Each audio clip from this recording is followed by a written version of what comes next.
morning, students. Next chapter, chemical substances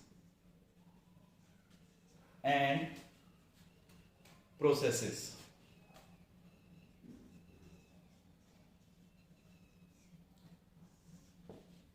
इसमें हमने बेटा केमिकल सब्सटेंसेस, उनका नेचर, फॉर्मूला, इसके बारे में इस चैप्टर में हमने डिटेल में पढ़ना है।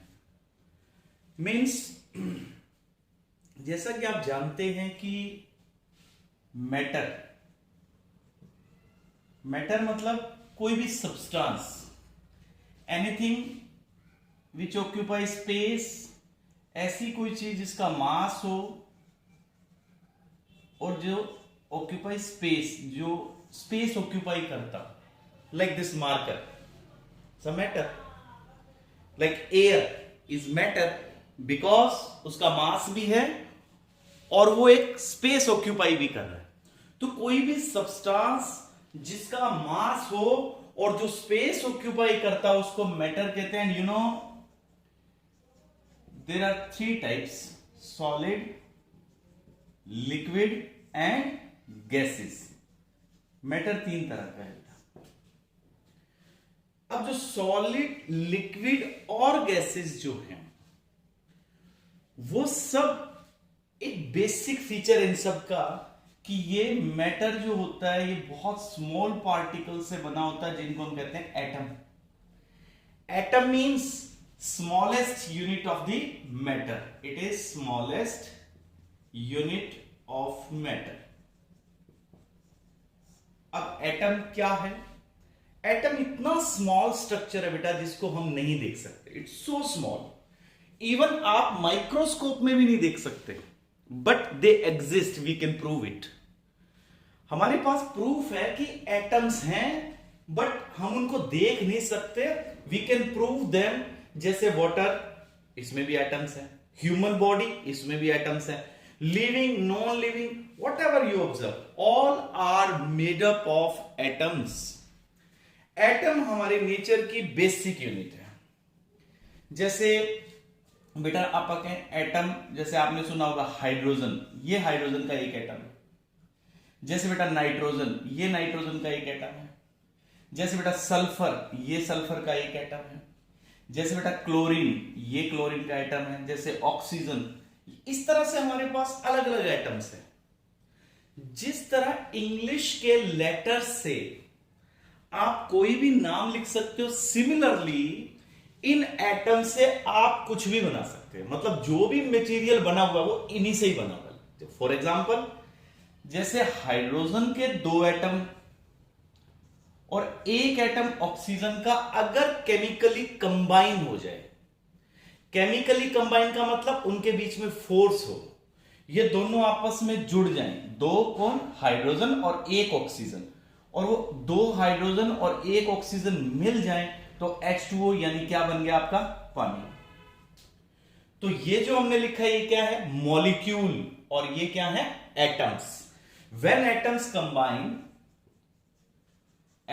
कंबाइन टू फॉर्म मॉलिक्यूल, तो एटम्स मिलकर के मॉलिक्यूल बनाते बेटा।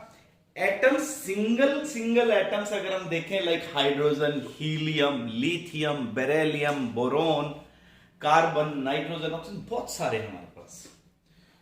सो आपने इस चैप्टर में, अब अगर हमने आगे इसको समझना है तो आपको पहले कुछ इन एटम्स के नाम पता हो, इनके सिंबल पता हो। जैसे मैं आपको लिख के दे रहा हूं बेटा, जैसे हाइड्रोजन का सिंबल होता है बच्चों H, ऐसे कैपिटल। जैसे बेटा हीलियम को हम लिखते हैं HE से। जैसे बेटा लिथियम को लिखते हैं हम Li से। जैसे बेटा बेरिलियम को लिखेंगे बेटा Be से। जैसे बच्चे बोरोन को हम लिखते हैं B से। There are symbol. जैसे बेटा कार्बन को आपने लिखना है C से। जैसे बच्चों नाइट्रोजन को हमने लिखना है N से।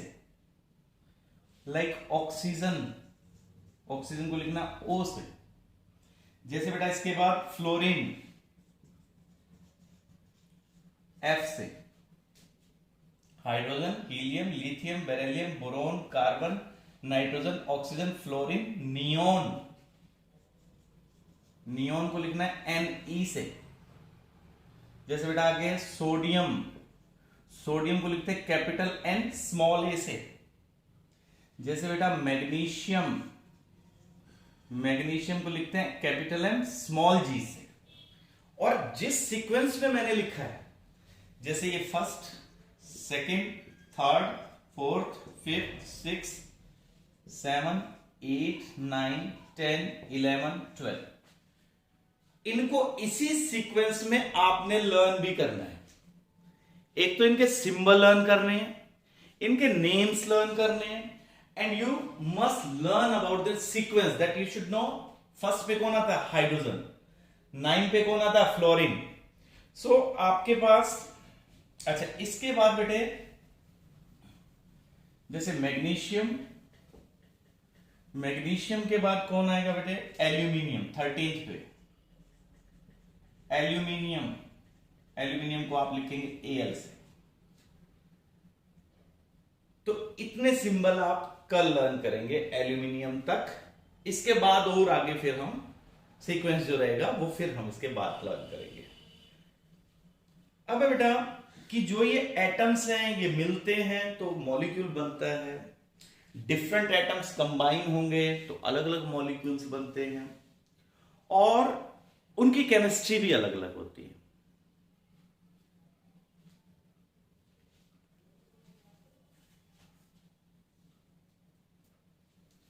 सो अब हमने एक डेफिनेशन देखनी है कि एलिमेंट किसको कहेंगे। देखो बेटा, एलिमेंट, एलिमेंट का मतलब होता है it's a pure substance which is made up of atoms of same kind. Element pure substance made up of atom of same kind. एक जैसे एटम से बने हुए सब्सटेंसेस, उनको हम क्या कहते हैं? एलिमेंट। जैसे फॉर एग्जांपल मेरे पास हाइड्रोजन एलिमेंट है, मींस लाइक दिस, ये देखो मेड अप ऑफ हाइड्रोजन, तो इसको मैं क्या कह सकता हूं? Hydrogen element. Similarly this is all atoms, आपके पास सारे हीलियम के एटम्स हैं, ये तो इसको क्या कहेंगे हम? Helium element. तो ये क्या हो जाएगा बेटा? फर्स्ट हाइड्रोजन एलिमेंट, और ये क्या होगा बेटा? Helium element. Similarly lithium, beryllium, boron, if you are having same kind of, एक जैसे एटम्स हो तो आप उसको क्या नाम देंगे कि मेरे पास हाइड्रोजन एलिमेंट है। अगर हाइड्रोजन है सारे आपके पास, तो हीलियम है तो आपके पास क्या? हीलियम एलिमेंट है। If all atoms are of helium. Now one more term. अच्छा, अगर आपके पास एक एलिमेंट है, जैसे ये सारे एक जैसे एटम्स हैं, तो अगर कोई substance same type of particle से बना हुआ हो, जैसे इसमें एक एग्जांपल लेके चलते हैं। जैसे मेरे पास इस बैग में यहां पे जैसे एप्पल्स हैं, ये 9 एप्पल्स है,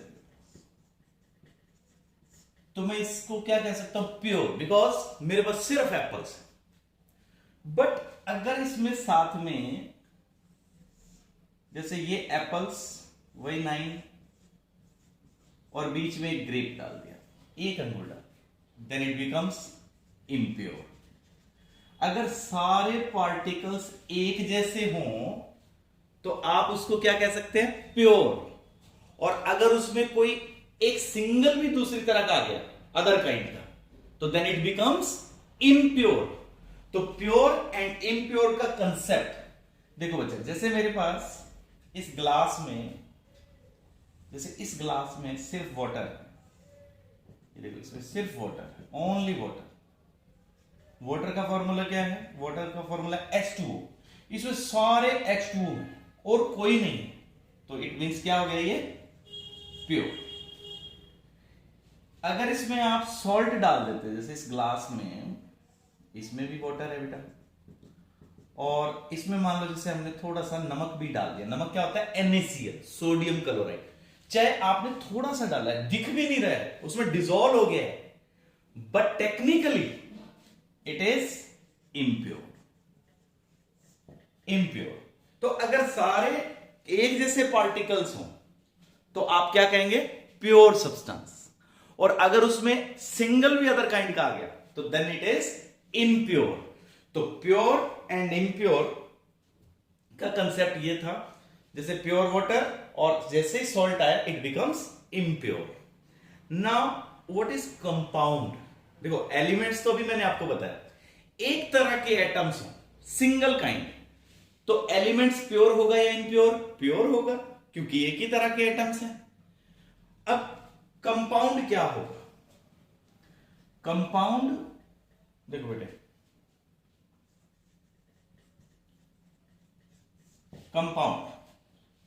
compound is a pure substance. It's a pure substance.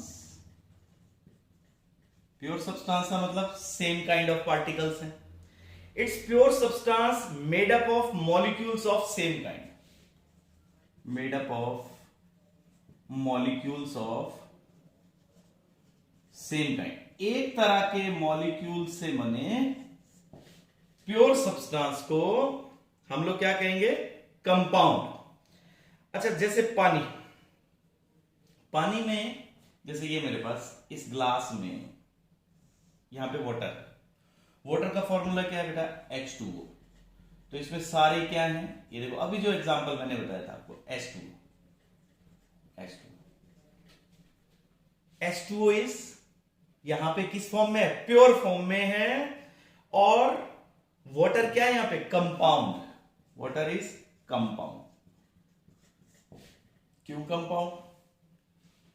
क्योंकि देखो सारे क्या हैं? एक ही तरह के। देखो H2O, H2O, H2O, H2O, एक जैसे ना, देखो सब, ये देखो सब एक जैसे, तो इसको हम क्या कहेंगे? कंपाउंड। एक ही तरह के मॉलिक्यूल से, मॉलिक्यूल मतलब दो या दो से ज्यादा एटम्स जुड़ जाए, तो दो या दो से ज्यादा एटम्स जुड़े, कंबाइन हो केमिकली, तो उसको क्या कहते हैं? मॉलिक्यूल। और एक ही तरह के मॉलिक्यूल्स इकट्ठे, pure substance, then it is titled as compound. अब इसके बाद बेटे, कंपाउंड के बाद कि जैसे इस कंटेनर में H2O है, एक साइड में मैंने यहां कंटेनर लिया, इसमें मैंने H2 गैस और O2 गैस डाल दी,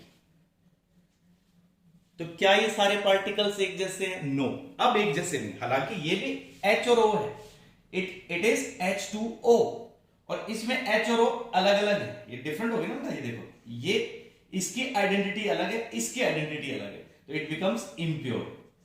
तो इम्प्योर होते ही इस कैटेगरी में नहीं आएगा, मींस कंपाउंड नहीं है। तो यहां तक मैंने अभी आपको फर्स्ट पेज ही बताया है। अच्छा, इसमें एक ना लास्ट में मिक्सचर की डेफिनेशन और दे रखी है, ये भी हम कर चुके हैं। मिक्सचर मतलब इम्प्योर।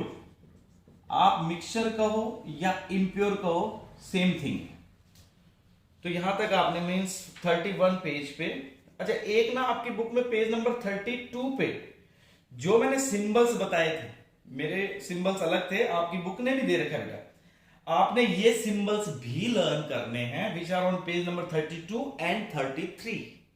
और ये केमिस्ट्री का बहुत इंपॉर्टेंट चैप्टर है, इसको ध्यान से पढ़ना है। अगर कोई चीज आपको समझ नहीं आ रही, आप डाउट सेक्शन में लाइव क्लास में पूछ सकते हैं, पर है बहुत इंपॉर्टेंट। इसी से कनेक्टेड नेक्स्ट चैप्टर है, फोर्थ भी केमिस्ट्री का बेटे, तो आपने इसको दोनों चैप्टर्स को अच्छे से करना है। ठीक है बेटा, thank you, have a nice day.